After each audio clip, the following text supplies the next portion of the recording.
जिले की हलचल। आकाशवाणी लखनऊ से प्रस्तुत है जिले की हलचल। आज सुनिए अमरोहा और कानपुर देहात जिलों की हलचल। पहले सुनते हैं अमरोहा जिले की हलचल। आलेख और स्वर है मरगूब हुसैन का।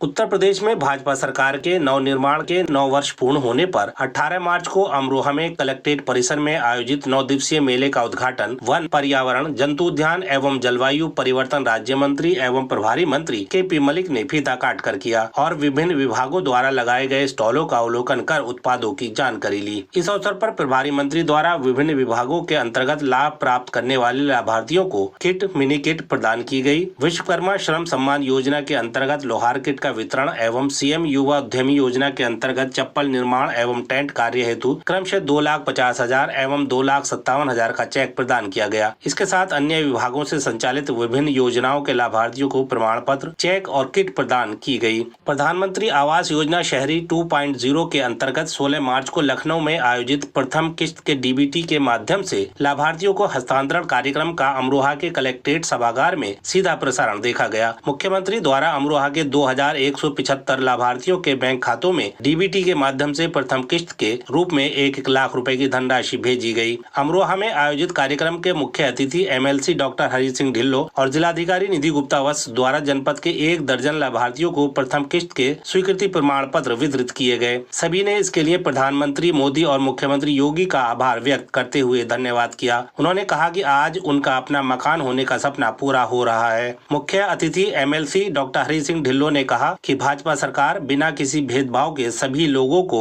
उनकी मूलभूत सुविधाएं प्रदान कर रही है। ऐसे में पीएम आवास उसी की एक कड़ी है। इस मौके पर उन्होंने कहा, पहली किस्त प्रधानमंत्री आवास योजना के अंतर्गत जो हमारे मानक में आए हैं उनको 2175 आवास जनपद अमरोहा के लिए आवंटित हुए हैं। उसके तहत ही गरीब व्यक्ति को आवास मिलेगा, रहने की सुविधा मिलेगी, तो निश्चित रूप से इस प्रदेश और देश का विकास होगा।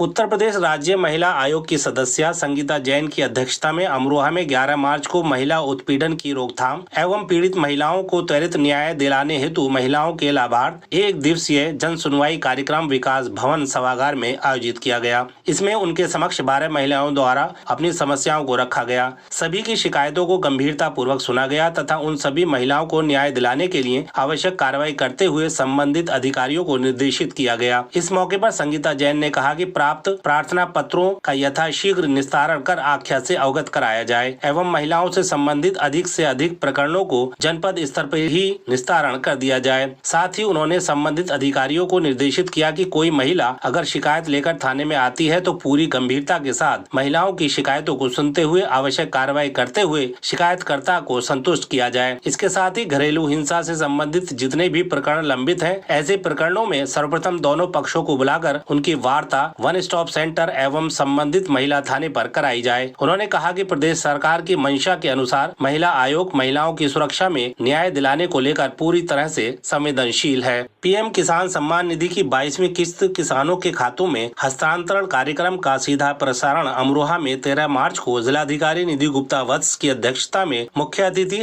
एमएलसी हरि सिंह ढिल्लों की उपस्थिति में कलेक्ट्रेट सभागार में देखा गया। इस मौके पर जनपद अमरोहा के 2,61,500 किसानों के बैंक खातों में 2,000 रुपए प्रति किसान के हिसाब से 52 करोड़ 23 लाख रुपए की धनराशि प्रेषित की गई। कार्यक्रम में प्रधानमंत्री किसान सम्मान निधि की प्रथम किस्त प्राप्त करने वाले कृषकों को प्रशंसा पत्र का वितरण किया गया। सभी लाभार्थी किसानों ने इसके लिए प्रधानमंत्री मोदी का आभार व्यक्त किया। कार्यक्रम में बड़ी तादाद में लाभार्थी किसान मौजूद रहे। मिशन शक्ति अभियान के 6वें चरण फेज 6 का 19 मार्च को अमरोहा में भव्य शुभारंभ किया गया। इस मौके पर जिलाधिकारी निधि गुप्ता वत्स एवं पुलिस अधीक्षक अमित कुमार आनंद द्वारा स्कूटी रैली को हरी झंडी दिखाकर रवाना किया गया। रैली के माध्यम से जनपद वासियों को नारी सुरक्षा, सम्मान एवं सशक्तिकरण के प्रति जागरूक किया गया। स्कूटी रैली टीपी नगर से प्रारंभ होकर नगर के प्रमुख मार्गों से होते हुए वापस वहीं पर संपन्न हुई। रैली में जनपद के समस्त थानों की मिशन शक्ति केंद्र टीमों ने प्रतिभाग किया, जिनमें संबंधित प्रभारी, महिला उप निरीक्षक एवं महिला आरक्षियों की सक्रिय सहभागिता रही। रैली के दौरान महिला पुलिस कर्मियों द्वारा आमजन, विशेषकर महिलाओं एवं बालिकाओं बालिकाओं को उनके अधिकारों, सुरक्षा उपायों एवं विभिन्न हेल्पलाइन सेवाओं के संबंध में जागरूक किया गया। इस मौके पर जनपद पुलिस द्वारा समस्त नागरिकों से अपील की गई कि मिशन शक्ति अभियान को सफल बनाने में सहयोग प्रदान करें एवं महिलाओं के सम्मान व सुरक्षा के प्रति जागरूक समाज के निर्माण में अपनी सहभागिता सुनिश्चित करें। अमरोहा जिले की हलचल के बाद आइए सुनते हैं कानपुर देहात जिले की हलचल। आलेख और स्वर है देवेश सिंह का। कानपुर देहात के मूसानगर स्थित आश्रम धाम मां मुक्तेश्वरी मंदिर में चैत्र नवरात्रि के अवसर पर हजारों श्रद्धालुओं की भीड़ उमड़ रही है। दूर दराज से आए भक्त माता रानी के दर्शन कर रहे हैं और अपनी मनोकामनाएं मांग रहे हैं। यह मंदिर अपनी मनोकामना पूर्ति और कष्ट निवारण के लिए प्रसिद्ध है। नवरात्रि मेले के दौरान यहाँ सैकड़ों की संख्या में लोग जुटते हैं, जिससे ये प्रमुख धार्मिक स्थल बन गया है। मंदिर से जुड़ी एक पौराणिक कथा के अनुसार माता मुक्ता देवी जी कालपी से बारात लेके जा रही थी। बताया जाता है कि उनके भाई द्वारा कुछ कहे जाने पर उन्होंने क्रोधित होकर उसी स्थान पर अपने प्राण त्याग दिए थे। देव शक्ति द्वारा यह स्थान तब से पूजनीय माना जाता है। उत्तर प्रदेश में योगी आदित्यनाथ सरकार के 9 वर्ष पूरे होने पर कैबिनेट मंत्री राकेश सचान के द्वारा कानपुर देहात के कलेक्ट्रेट सभागार में प्रेस कॉन्फ्रेंस आयोजित की गई। कैबिनेट मंत्री राकेश सचान ने प्रदेश में कानून व्यवस्था सुधार, अपराध मुक्त माहौल और आर्थिक प्रगति को प्रमुख उपलब्धियां बताया। उन्होंने जोर देकर कहा कि 9 वर्षों में यूपी भय से मुक्त होकर विश्वास और विकास की राह में आगे बढ़ा है। यूपी में सभी त्योहार शांति पूर्वक मनाए जाते हैं, जो राज्य के बेहतर कानून व्यवस्था का सबूत है। सरकारी योजनाओं में पारदर्शिता और सीधे लाभार्थियों के खाते में पैसा ट्रांसफर करने पर भी जोर दिया गया। मंत्री राकेश सचान ने स्पष्ट किया कि खाड़ी देशों में युद्ध के बावजूद भारत गैस आपूर्ति में पूरी तरह आत्मनिर्भर है। उन्होंने जानकारी देते हुए बताया,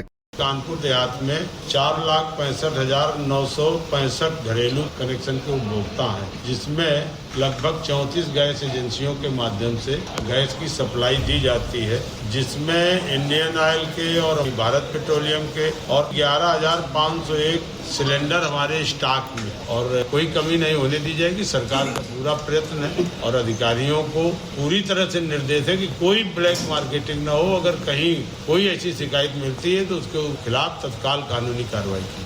कानपुर देहात में प्रदेश सरकार के 9 वर्ष पूर्ण होने के उपलक्ष्य में अकबरपुर विकास खंड के ग्राम संगसियापुर में जल संगोष्ठी और जल अर्पण कार्यक्रम आयोजित किया गया। इसकी अध्यक्षता प्रदेश सरकार की मंत्री प्रतिभा शुक्ला ने की। मंत्री प्रतिभा शुक्ला ने जल संरक्षण के महत्व पर जोर देते हुए कहा कि जल है तो कल है की भावना अपनाना समय की आवश्यकता है। उन्होंने ग्रामीणों को जल संकल्प की शपथ दिलाई और जल के संरक्षण व सदुपयोग के लिए जागरूक किया। इस अवसर पर मंत्री ने जल जीवन मिशन के तहत बनी नई पेयजल टंकी का लोकार्पण किया। इससे क्षेत्र में ग्रामीणों को स्वच्छ पेयजल की नियमित आपूर्ति सुनिश्चित होगी। उन्होंने कार्यक्रम स्थल पर वृक्षारोपण कर पर्यावरण संरक्षण का भी संदेश दिया। बीते दिनों जनपद कानपुर देहात पहुंचे कैबिनेट मंत्री संजय कुमार निषाद ने भोगनीपुर तहसील के अमरौदा विकास खंड के ग्राम खरका किशुनपुर स्थित गौशाला का निरीक्षण किया। उन्होंने गौशाला की व्यवस्थाओं का विस्तृत जायजा लिया और संबंधित अधिकारियों को आवश्यक दिशा निर्देश दिए। निरीक्षण के दौरान मंत्री को अवगत कराया गया कि गौशाला में कुल 132 निराश्रित गौवंश संरक्षित हैं। उन्होंने सभी पशुओं की 100% ईयर टैगिंग सुनिश्चित करने और उनके लिए पर्याप्त मात्रा में भूसा एवं हरे चारे की उपलब्धता बनाए रखने के निर्देश दिए। इस दौरान उन्होंने पशुओं को नियमित स्वास्थ्य परीक्षण, साफ सफाई एवं पेयजल व्यवस्था को दुरुस्त रखने पर विशेष जोर दिया। उन्होंने गौशाला परिसर में एक सूचना पट बोर्ड लगाए जाने के भी निर्देश दिए।